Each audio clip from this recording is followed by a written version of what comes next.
காலை நேர பிரதான செய்திகள். செய்திகளினூடாக நர்மதா சிறில் முதலில் தலைப்பு செய்திகள். நிவாரண பணிகளை முடிக்க இலக்கு, வெளியான அறிவிப்பு. யாழ்ப்பாணம் உட்பட பல இடங்களில் கொட்டி தீர்க்கப் போகும் மழை. ஈரானில் அமைதியின்மை தீவிரம்.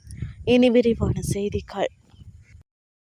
டெதுவா புயலினால் பாதிக்கப்பட்டு 25,000 ரூபாய் கொடுப்பனவை பெற்றுக்கொள்ள தகுதி பெற்ற குடும்பங்களில் 87% அதிகமானோருக்கு கொடுப்பனவுகள் வழங்கப்பட்டு முடித்துள்ளதாக தெரிவிக்கப்பட்டுள்ளது.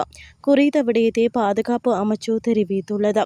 இந்த நிலையில் டிசம்பர் 31ஆம் தேதிக்குள் கொடுப்பனவு வழங்கும் பணிகளில் சிலவற்றை நிறைவு செய்ய எதிர்பார்ப்பதாக அமைச்சு குறிப்பிட்டுள்ளது. குறித்த கொடுப்பனவை பெற்றுக்கொள்ள தகுதி பெற்ற 4,50,225 குடும்பங்களில் 87.4% தற்போது கொடுப்பனவுகள் வழங்கப்பட்டுள்ளது. அத்தோடு பாதிக்கப்பட்ட பாடசாலை மாணவர்களுக்காக வழங்கப்படும் கொடுப்பனவு பெற்றுக்கொள்ள தகுதி பெற்ற 2,16,142 மாணவர்களில் 14.9% தற்போது கொடுப்பனவுகள் வழங்கப்பட்டுள்ளதாக தெரிவிக்கப்பட்டுள்ளமை குறிப்பிடத்தக்கது.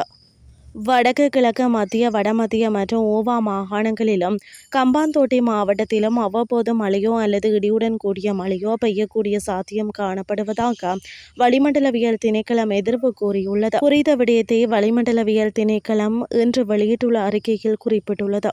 நாட்டின் ஏனைய பிரதேசங்களில் பல இடங்களில் பிற்பகல் 2 மணிக்கு பின்னர் மழையோ அல்லது இடியுடன் கூடிய மழையோ பெய்யக்கூடிய சாத்தியம் காணப்படுகின்றது. மத்திய மற்றும் ஊவா மாகாணங்களிலும் மட்டக்களப்பு, அம்பாறை மற்றும் கம்பாந்தோட்டை மாவட்டங்களிலும் சில இடங்களில் 75 மில்லிமீட்டர் அளவான ஓரளவு பலத்த மழை வீழ்ச்சி எதிர்பார்க்கப்படுகின்றது. சப்ரகமுவா மற்றும் மத்திய மாகாணங்களிலும் காலி மற்றும் மாத்தறை மாவட்டங்களிலும் சில இடங்களில் அதிகாலை வேளையில் பனிமூட்டமான நிலை காணப்படும் என எதிர்பார்க்கப்படுகின்றது. இடியுடன் கூடிய மழை பெய்யும் வேளைகளில் அப்பிரதேசங்களில் தற்காலிகமாக வீசக்கூடிய பலத்த காற்று மற்றும் மின்னல் தாக்கங்களினால் ஏற்படக்கூடிய பாதிப்புகளை குறைத்துக் கொள்ள தேவையான முன்னெச்சரிக்கை நடவடிக்கைகளை எடுத்துக் கொள்ளுமாறு பொதுமக்கள் அறிவுறுத்தப்படுகின்றார்கள். இனி வெளிநாட்டு செய்திகள். பண மதிப்பிழப்பிற்கு எதிரான போராட்டங்கள் காரணமாக ஈரானில் அமைதியின்மை தீவிரமடைந்துள்ளது. அமெரிக்க டாலருக்கு நிகராக ஈரானிய ரியாலின் பெறுமதி வரலாறு காணாத வகையில் வீழ்ச்சியடைந்துள்ளது. இதன் காரணமாக ஆரம்பிக்கப்பட்ட போராட்டம் மற்றும் பணி புறக்கணிப்பு 4வது நாளாக இன்றும் தொடர்கிறது. ஈரானின் தலைநகர் தெஹ்ரானில் கடந்த ஞாயிற்றுக்கிழமை ஆரம்பிக்கப்பட்ட இந்த போராட்டம் தற்போது கராச், கமேடன் உள்ளிட்ட 8க்கும் மேற்பட்ட நகரங்களில் முன்னெடுக்கப்படுகிறது.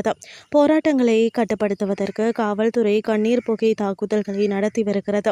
இந்த நிலையில் பிரச்சினைக்கான தீர்வை முன்வைப்பதற்கும் பொறுப்புடன் செயற்படுவதற்கும் நடவடிக்கை எடுக்குமாறு உள்விவகார அமைச்சருக்கு ஈரானிய ஜனாதிபதி மசூத் பெசஸ்கியன் உத்தரவிட்டுள்ளார்.